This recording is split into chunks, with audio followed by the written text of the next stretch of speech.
Government authorities have set certain standards and regulations. We must follow those procedures. अगर हमने उसको skip किया, तो your construction will be illegal. Your house should not just be a matchbox that you live in. It is something that you experience and you are happy with on a daily basis.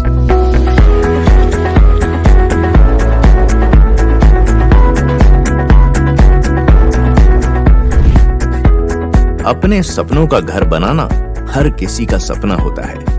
ये आम आदमी के लिए जिंदगी का एक बड़ा फैसला होता है। घर कहाँ बनाएं, कैसे बनाएं?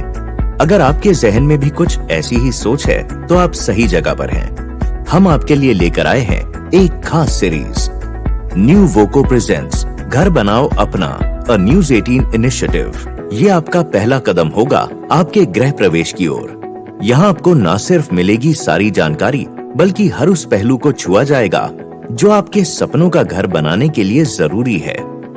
आने वाले हफ्तों में हम, आप और रियल एस्टेट इंडस्ट्री से जुड़े हमारे जाने माने एक्सपर्ट्स आपको घर बनाने की पूरी जानकारी देंगे, सही फैसला लेने में आपकी मदद करेंगे। इससे पहले कि हम आगे बढ़ें, दो बातों के बारे में जानना जरूरी है जिसे हम सपनों का घर बनाने की तरफ पहला कदम कहते हैं, परमिशंस और clearances.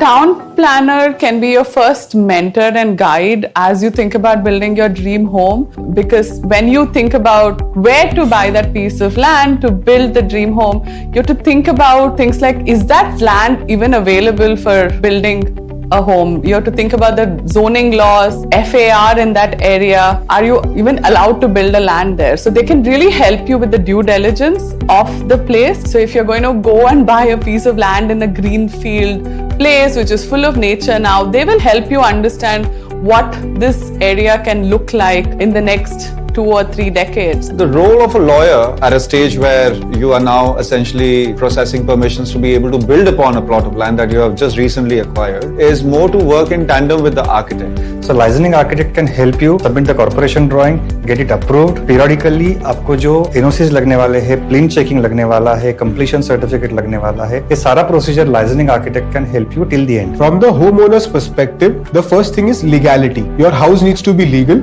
It has to be approved by the government, because the government will charge you taxes based on what you have gotten approved from the government. From the government's perspective, what is important is that you need to keep everybody on the same platform. For example, your neighbor cannot build a tall high-rise building 10-20 story and you are just allowed to build a ground plus one. Everybody has to be kept on the same platform, which is why government develops something called as a bylaws. Building bylaws regulate the construction of a particular building in a given municipal area. There are certain codes and standards which have prescribed in this building bylaw, which your architect would follow then necessarily to be able to design layout or a architectural drawing for purposes of construction in adherence to the building bylaws. Government authorities have set certain standards and regulations.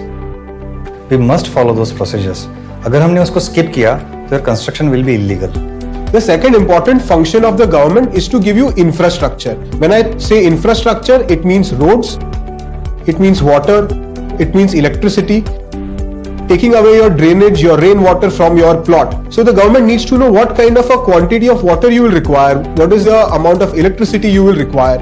So for all of those things, the government wants to know what you are going to build. So that is why the approvals are important, so that your house, once it is ready, being serviced by the government the way it is supposed to be serviced. अगर आपने सही तरीके से सारे permissions और clearances नहीं लिए, सबसे इम्पोर्टेंट आपको यहाँ पे ऑक्यूपेशन सर्टिफिकेट नहीं मिलेगा, जिसकी वजह से आपको MSCB का कनेक्शन नहीं मिलेगा, आपको इलेक्ट्रिसिटी, वाटर किसी का भी कनेक्शन नहीं मिलेगा। इन लॉन्गर रन अगर आपको कोई फाइनेंशियल इंस्टीट्यूशन से लोन चाहिए उस प्रॉपर्टी के ऊपर, आपको वो भी नहीं मिलेगा। In India, we have the National Building Code, which are a series of design principles and standards that are created to ensure that the building is safe, sustainable, and healthy for residents to live in.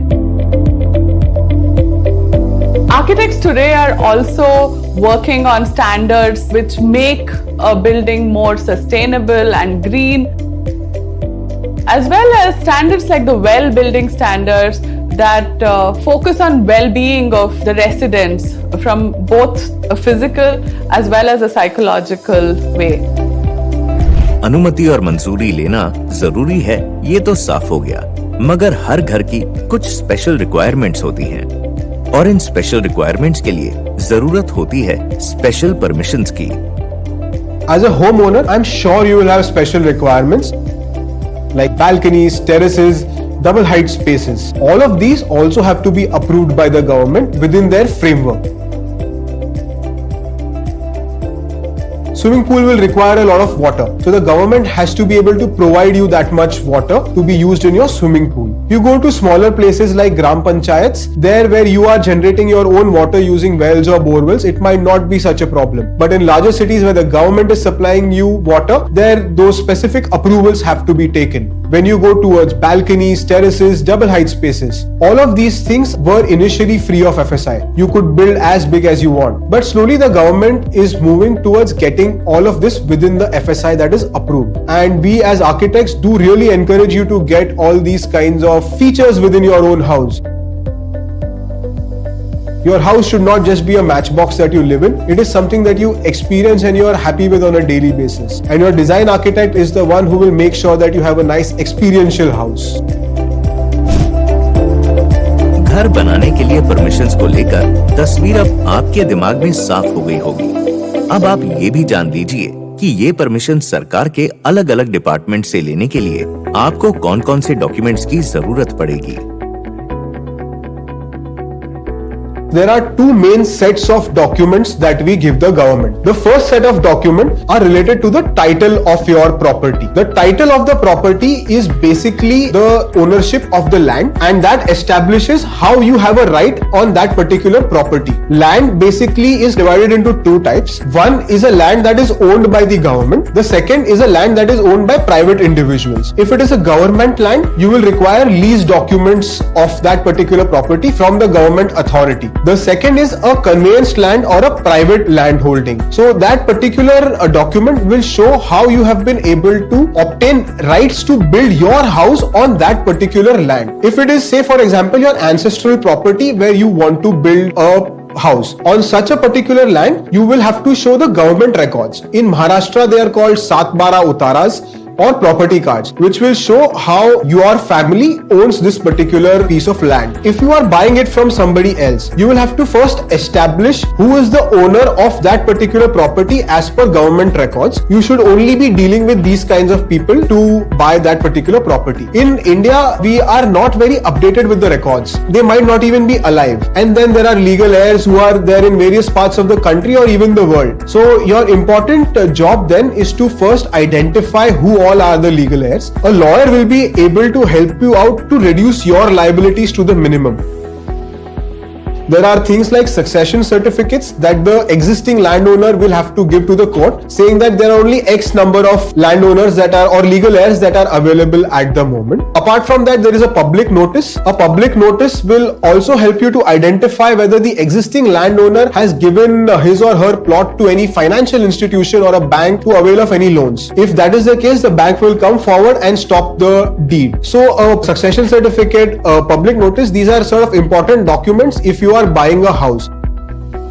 Now we will understand the second part of the submission to the government, that is the plan of the house that you want to build. So once your design architect will give us a plan, we vet this plan to understand whether it fits within this whole bylaw system. Once it fits, we submit these plans to the government authority. अगर आपके पास sanction corporation drawing नहीं है तो आप site पे construction start नहीं कर सकते हो. Corporation drawing is a very evident document which has all the details of your design. That has the layout, that has the sections, that has elevations, that has all the area calculations and the location. So it comprises of all the information. So once we submit it to the local government, local authority, that's municipal corporation, they generate the commencement certificate against it. Commencement certificate is a certificate which allows you to start the work on site. Let me give an example. We are going to take example of 3 different areas in India. Let's say we have Uttarakhand, we have Delhi, and then we have, say, Meghalaya.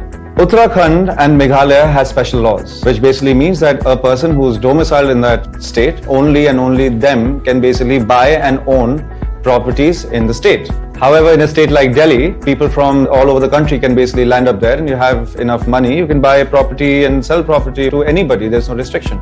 Now, what happens is with banks, even if you're, say, Khasi, hailing from Meghalaya, you're in Bombay, you will not be able to walk into a branch in Bombay and move a loan application or a home loan application for a property you would want to buy back home. You will necessarily have to go back to your state in that local branch where you want to make an application, and there you initiate the loan application process.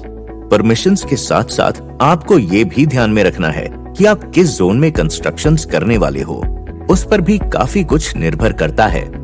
The government has basically divided the country into two parts. One is a green zone, the other one is a yellow zone. So green zone is basically intending to protect the environment. So this will include things like rivers, forests, and such other natural features that need to be protected. So if you are intending to build your house here, then there will be restrictions in how much you can build or what you can use this particular zone for. If you are building in a yellow zone, your FSI is much higher. FSI basically is the amount of building you can build on a particular plot. For example, if it is 1 FSI or FAR like it is called in certain portions of the country, then you have 1,000 square feet plot. You can build 1,000 square feet house on that. If the FSI is 2, you have 1,000 square feet plot, you can build 2,000 square feet on that particular plot. Whereas if you go to the green zone, this particular thing reduces down quite a lot, and to some extent it is even 0.2%. So for example, if you have 1,000 square feet plot, you would get to build only say 20 square feet on such a property. This is largely done to protect the environment. The second thing is the DCR that is applicable or for that particular plot. DCR's full form basically is Development Control Regulations, or bylaws in local parlance is applicable to that. That DCR will tell you how much FSI you can build, what sort of open spaces are required, what kind of a height you can go to. So there are these basic kinds of regulations that are defined in the DCR. It should not be part of the coastal regulative zone, which can hamper any kind of construction. Ensure it's not part of any of the wildlife corridors which are there and very prevalent in especially tier 3 cities which are next to the countryside and forests. You can't do any development close to a forest. So these are big questions to ask a lawyer or a planner or an architect when you buy that piece of land. Also, when you buy a piece of land in a new community, understand that the landowners have to give a piece of their land for road development as well. So ensure that you think about some of these things, so large portion of your land doesn't go into building the community infrastructure. You all may have seen that image of those high-rise residential towers in Kochi being knocked down overnight because it was built in the ecologically sensitive zone, violating the coastal regulative zone. So these are very, very important things to focus on and ensure that you're not violating any of these laws, because this asset that you're building is your life's work, and violating something like a CRZ or building close to a forest will destroy the value of that home very quickly. So, focus and spend a lot of time on due diligence so you don't do something that will reduce the value of your investment overnight. Please don't do these common mistakes. घर बनाने की planning में यहाँ तक की प्रक्रिया जानने के बाद आप सोच रहे होंगे कि अब वक्त है एक्शन का। नहीं जनाब, अभी तो वक्त हुआ है एक ब्रेक का। ब्रेक के बाद बात करेंगे कि कैसे आप एक सेल्फ सस्टेनेबल और एनवायरनमेंट फ्रेंडली घर बना सकते हैं, वो भी वाजिब दाम में। जी हाँ, पॉकेट फ्रेंडली।